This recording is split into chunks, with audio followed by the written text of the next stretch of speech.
The presenter of our main talk today is Aaron Prazan, and he's going to discuss Texas electrical power grid, as you see up here. Aaron is a licensed electrical power engineer with 14 years of experience in the utility industry in 3 of the nation's 4 large urban electric markets, but more importantly than that, he's a fellow Houston OASIN and all-around great guy, and his talks are always thought-provoking and interesting and entertaining, and it's always good to hear from him. Let's welcome Aaron Prazan. Good morning, everybody. Everybody's looking pretty good. Everybody's feeling good? Yes. You guys have energy? I think you do. So we'll talk about integrating renewable electric energy on Texas power grid. More integrating power than Texas. We're probably not going to get real into that because it gets really regulatory and wonky very, very quickly. We're not going to do that. But just a quick word. So I've been working in the electric power industry for a long time. I do not hold a PhD. When you really get down into the weeds of the math of how electric power systems are modeled, there's some fascinating stuff. But I would say from the user's perspective, from the utility actually using the power's perspective, a lot of that stuff is impractical at the present time. And a lot of the technology around running an electric grid right now is the same as it was in 1930. But anyway, just a little caveat about the level of my expertise is not that high. Renewable energy in Texas. So I make 4 promises to you, 3 of which are on the screen. One is that I'm going to talk to you for no more than 25 minutes. Number 2, I'm going to tell you what an energy grid looks like and why it looks that way. And there is no conspiracy there. And then what happens to that grid when you add renewable energy sources into it? How does it affect it? And given that shape and those effects, is it feasible to replace fossil fuels anytime soon in a real practical sense? So you read press releases, you see a lot of new technology ideas coming down the pike, a lot of creativity. But the question is it actually viable and feasible to do any of that, right? So we're going to talk about that. So the grid is hierarchical. It is run by what you might perceive as monopolies, and it is there's a bunch of investors that own generators, and large investor-owned utilities that own transmission lines, sometimes spanning multiple states and regions, and then also large investor-owned utilities that are distributing power to your house. And it can look like there's a lot of influence here. There's a lot of the big oil is in charge of the way this is, and it's big because it has to be big so that the few people can benefit. But that's not the reason that it looks that way. It looks that way because of you and people like you. Because you, whether you are watching your Netflix or you're manufacturing automobiles, you expect the lights to come on at the femtosecond that the switch makes contact immediately. And you expect that to happen whether you are energizing a microwatt power using little component or whether you are using a huge electric motor that takes a megawatt of power. You expect it to be on instantaneously as an infinite sink. And so the supply, the demand, your demands are very dynamic, and so you have to have very, very tight control over the supply. And that means not just the supply of one generator, but all of them, because all of them have to be available to supply you with a microwatt or with 10,000 kilowatts in a femtosecond, right? And so, in order to maintain service reliability, it needs to be very, very tightly controlled and regulated by large institutions capable of doing that. So what is reliability? Reliability sounds kind of like a flaky, kind of soft, spongy little word.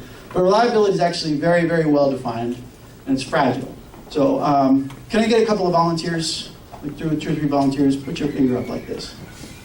Okay. Go, start doing like this. Same direction, same speed as me. Okay. Now, if you're in Houston, you can stop doing this 1.5 times per year. If you're in the rest of the United States, you have to do it even less than that.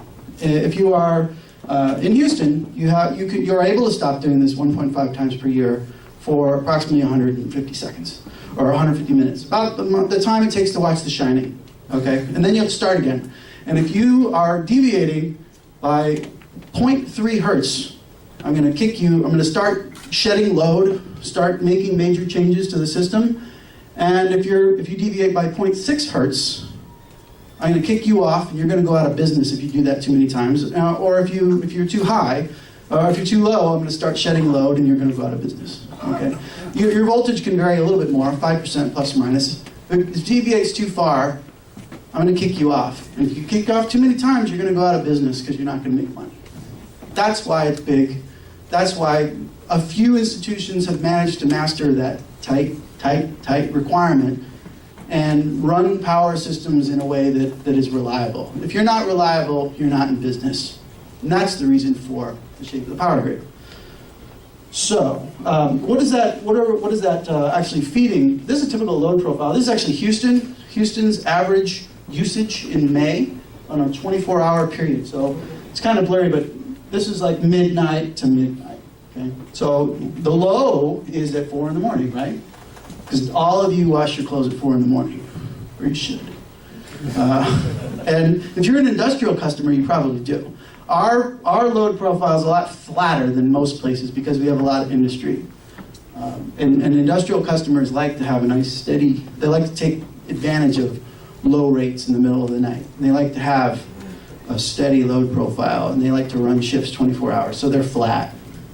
Commercial, it's business hours. A lot of power all day long until we close. And residential looks like that curve, only more exaggerated. So you'll notice that the lowest consumption is at 4 in the morning, and the highest consumption starts about noon and runs till 10 p.m. And in the summer, this is more exaggerated. In the winter, it's less. And it shifts a little for daylight savings time, right? That makes sense, right? Here is another curve. This represents all of the hours of an entire year sorted by usage in the state of Texas. Way over there is 4 in the morning on an April Sunday. And way over here is 2 in the afternoon on an August afternoon when it's 108, right?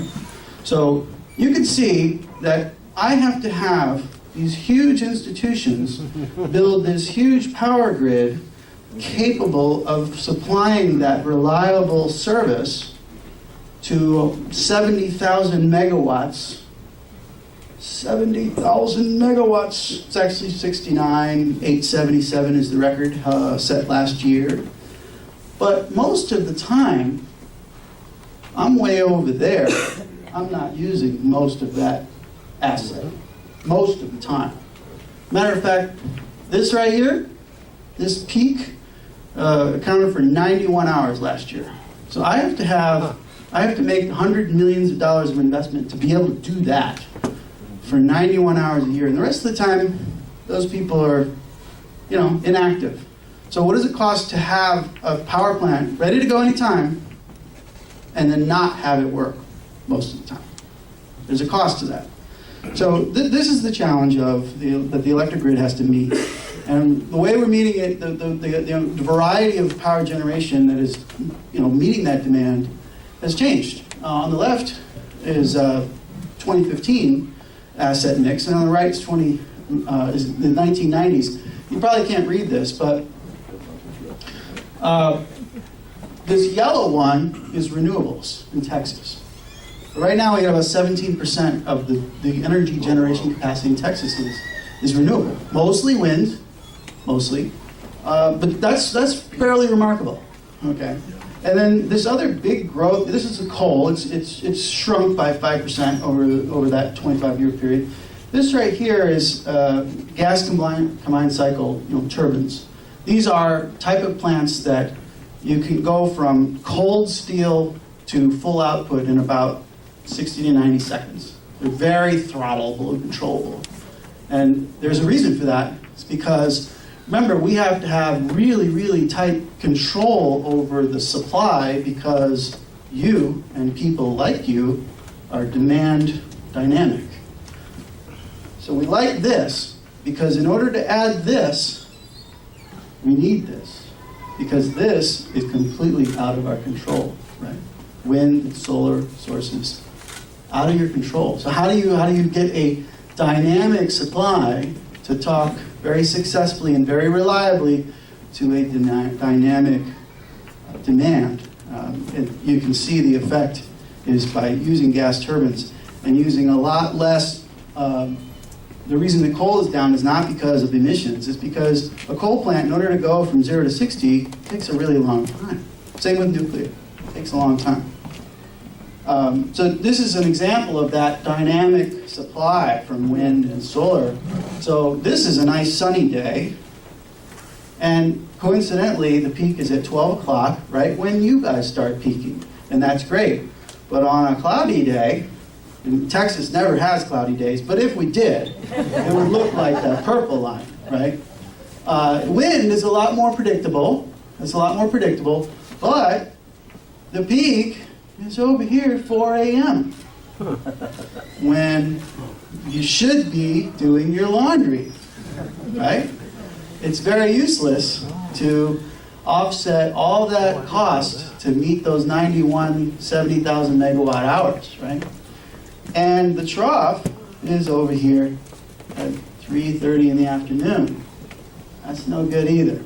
The other thing that's bad is the wind blows a lot less in the summer than in the winter. Again, it's not very useful. And the wind also blows a lot more reliably over in the Texas Panhandle than on the coast. But we do have a transmission grid. There's a lot of other factors. Those are sort of the big ones that makes it difficult. So where do we put this? These are problems, but we want that renewable capacity to be working, right? We want it to be working, and it does. Every single day, there's 4,000 or 5,000 megawatts of wind energy being consumed continuously right now, this second, and every second before and after while I'm talking, we're using it. As a matter of fact, earlier this year, we set a record. There was a day, I don't know if it was the day, there was an instance where Texas was 45% wind. All of the energy used in Texas was 45%. That's remarkable. But it was on February at 11 o'clock at night. February evening. So we have some problems. Well, where are we going to put this to make it work better? The ideal thing is, big institutions that know how to solve this problem, who have weathered that capitalistic storm of, ways you can go out of business for a long time and have managed to survive because they're well organized and well managed. Say, we'll put it on the transmission grid, and then we can have the grid operator, which is an entity called the Electric Reliability Council of Texas, or ERCOT. They can see where the supply and the demand is, and they can massage it in there. And that's true. And for every use of that, you have fuel and emissions cost savings. And that's the big benefit. That's the big thumbs up. The big thumbs down is, of course, the generation times don't meet the demand. And you need those conventional plants as backup, because say you got a really windy day, and it gets so windy that there's an overspeed relay that trips all the wind generators offline. That's happened. And, we've almost had blackouts because of that. Is if they work really good within, zero wind up to a certain amount. When the wind blows too strong, they shut down. And same with solar. If you're relying on solar, if you're in California, I'm pumping out, and then a cloud comes over and I got nothing. So I need somebody to fill in the gaps in a femtosecond, right?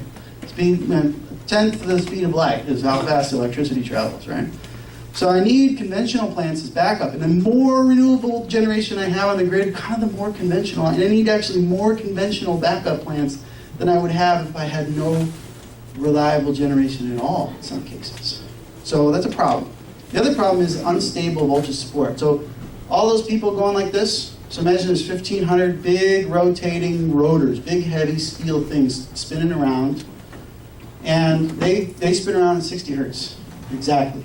And the power electronics are really good at riding that wave, at taking direct current generated by a renewable process, turning it into something that looks like a sine wave, and riding an existing signal and not disrupting it. But they're really bad at generating that signal because they don't have tons of steel behind them to make them regular. Once you don't have a really strong source signal, the frequency and voltage deviations will go outside of that band, outside of the reliability band.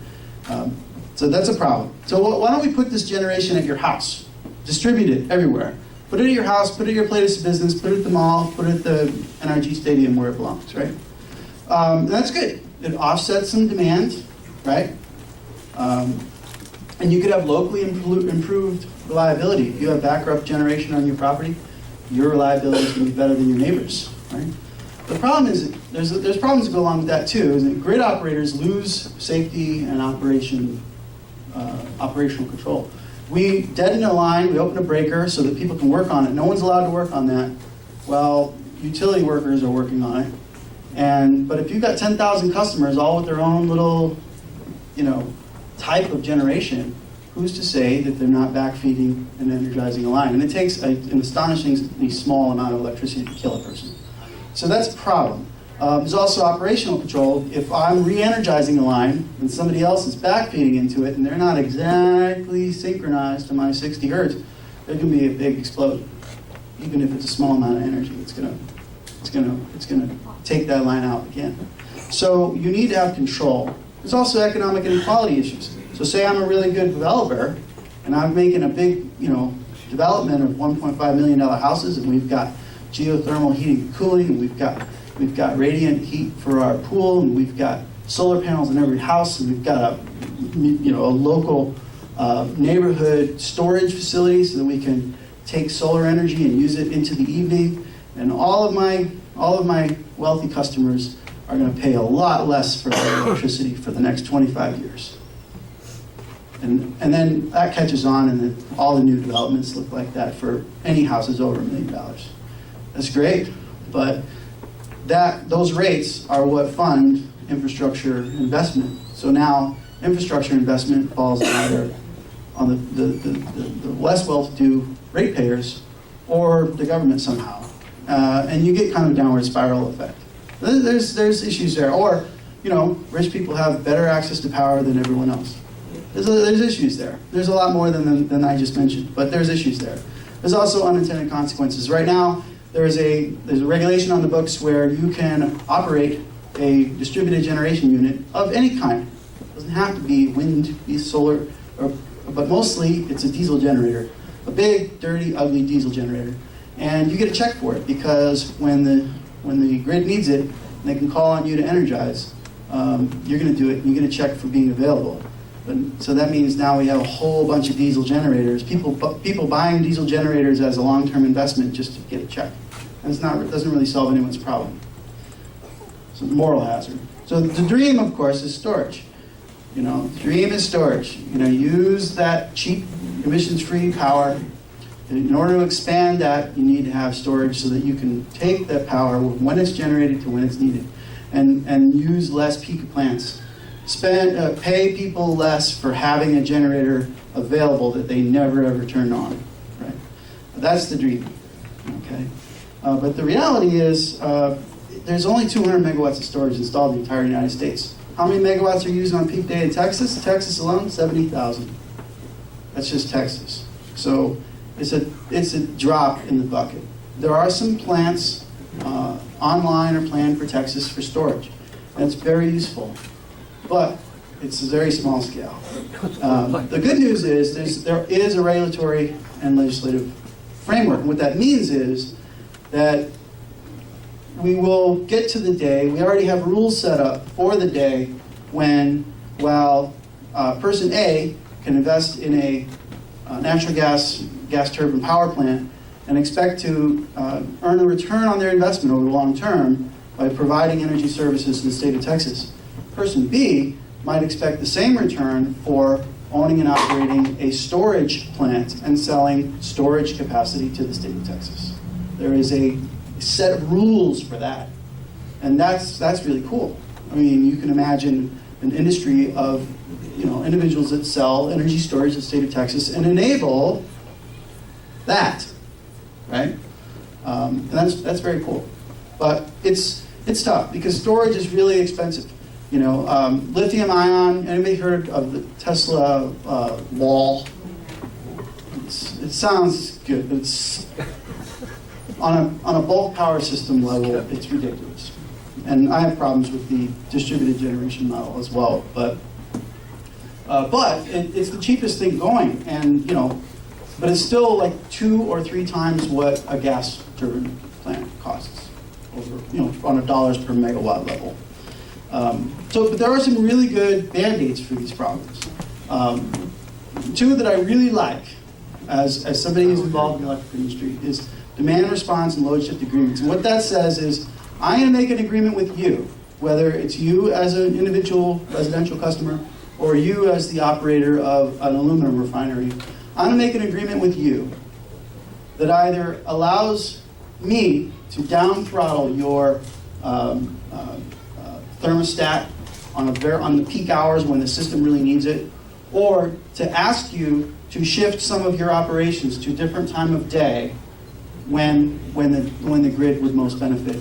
And you're going to agree to comply with those things, and we have a financial incentive, whether it's a rebate check that I give you, or reduction in rate, or some other agreement that allows me to take control of the demand that's very dynamic and make it less dynamic. It only takes a few percentage to go from those 65,000 megawatt hours and make them and put them over into the more median. It only takes a little bit of percentage to do that. Okay, those are really good. Efficiency improvements, of course, always good investments. Not always good, but usually there's a worthy argument for efficiency. Well, they can get extreme at times. And then energy technology that replaces electricity. Really like anything that just replaces electricity. Getting your energy from other places is really great. And a lot of these things can work on a large, scalable, feasible with today's technology, not too expensive kind of way. Geothermal HVAC, it's been around since the 70s. And there are places where it's utilized a lot. Basically that's saying that if you dig a channel way deep in the earth, temperature down there is constant, and I can use that as either a heat sink in the summertime or a heat source in the wintertime and run a heat pump on it. It works very well. Thermal storage, we're really good at creating heat and storing and using that heat for industrial processes. We're really bad at storing electricity, right? All the batteries in the entire America wouldn't power the grid for 5 minutes. But we're really good at storing heat. If we can have processes that generate heat instead of electricity, very good. In fact, in Florida, there's a utility that actually has demand response agreements with homeowners to shut off their electric hot water heater, because the hot water heater is going to hold heat for a long time, even if it's not being heated. And they will shut off your hot water heater during peak times and shave the peak by 1% or something. And basically, the hot water heater is a battery storing energy. Right? This picture here is a tidal pressure plant in Australia. This is fascinating technology. So instead of using the tides to pump something that generates really crappy electricity, it uses the tides to move a piston up and down and pressurize water. Pressurizing water is a very energy-intensive process. We basically get it for free by doing this. And they pump that water through the pipe to run a desalination plant with no electrical demand for heating or pressurization. It's amazing. And there's enough waste energy in that process to run a turbine to generate electricity for power and light for an entire military base. That replaces electricity. Stuff like that, feasible, viable, scalable, cheap. I like it. Really bad tech band-aids are those ones you read the press releases about, okay? You're not going to have solar roads. You're not going to, what happens when there's a pothole? There's never potholes, ever. Or they become electrical shock hazards, or do you have to replace the road? Either way, crappy, right? Solar paint. It's not going to solve the world's problems. It might be interesting. It's not going to solve the world's problems. No one's going to allow ERCOT to suck the battery power out of their car in the middle of the night, so that when they're ready to go to work in the morning, it's at half a tank. Nobody's going to allow that. That's a silly idea. It sounds cool in theory, in a despotic state, to force everyone to plug their cars in, but in reality, it's not practical. It's not feasible. We're not going to have many neighborhood nukes. We're not going to have everyone just stop using electricity. Right? There's a lot of unfeasible. So I'm not going to get into the batteries because I don't want to get on a rant, but you can talk to me about it. Criteria for a good idea has got to be feasible. That means it's possible with like existing technologies, not something that is probably going to exist in 5 or 10 or 30 years. It'll be viable. It means it doesn't rely on like a platinum cathode. Right? It doesn't rely, well, fusion is not feasible. Okay? But there's plenty of good battery technologies that are feasible, but they are not viable because they rely on stuff that you're just not going to have. They don't rely on, self-assembling arrays of nanotubes. Right? It's viable with it can be done. So it'll be scalable. I can't make something that works really good in the lab. It has like a 10-watt capacity and can be recharged 100,000 times and costs pennies on the dollar and yada yada yada. I gotta be able to make megawatt units of this thing and a lot of them. And it's got to be cheap, right? The dollars per megawatt hour for gas is 100, and the dollars per megawatt hour for the cheapest lithium-ion batteries is like 300. Maybe 200. Maybe my data is 6 months old. It's getting there, but it's got to be cheap. So it's got to be, and it's got to be something that satisfies that reliability equation, right? And so it's got to really integrate with the existing power grid. I've heard models of, well, let's replace the grid with a DC model. Yeah, maybe, on paper that works, but who's got the power to do that? Not in America. Maybe in a despotic regime, maybe. And anything we can do to replace, to create renewable fossil fuels through like algae or bacteria actually is really good, because now you can take gasoline made by some other process and run it through existing machines. That'd be awesome. And also nuclear geothermal sources. They're not really renewable exactly, but they're really good ideas for displacing the process of fossil fuels. So that's pretty much my talk. I think I might have time for like two questions. We do a couple questions. Wait, can you use this mic and then I'll take this one around. Yeah. Real quick, okay. So if everybody starts driving Teslas, what happens? It's a good question. You're going to have that transportation, which is 0.2% of the energy use mix now, is going to be a lot higher, and there's a lot of unexplored territory. There's studies that have been done, but obviously we haven't seen what happens when a population of people operate that way. And then just in your opinion, what's better for the environment, full electric or hybrid? I have no comment. No. That's not what this is about, Mike. That's two questions. Thank you very much. Wonderful. What about nuclear energy? Nuclear energy, there's a lot of really good things about it, right? Oh boy. It's scalable, it's clean, it's you can use it for base command or flexible, dynamic demand. There's a lot of good things about it. The problem is, basically the entire American left is uninterested in having any nuclear discussions, and anywhere where you're going to install nuclear, it's going to be made impossible. There's some designs for nuclear reactors that exist that solve a lot of the concerns, but it's just such a taboo that you don't even get to that conversation. So, How would you say the U.S. compares in our efficiency generation compared to the rest of the world? And it seems like a lot of this type of stuff, in order to transition, is going to take significant investment. Would we need to see an increase in taxation, similar to European states and stuff, in order to achieve some of these long-term goals? Well, I'm an engineer, so I'm not really qualified to answer that question. I haven't studied the world electric economy. I'm not really qualified to answer that. Okay, I think, will you be available? I saw a few other hands. Will you be available to stick around, Yeah. Aaron? And so if you have other questions for Aaron, please come on up and chat with him afterwards. Let's give him a thank you. This is awesome. We learned a lot of stuff today. Thank you so much.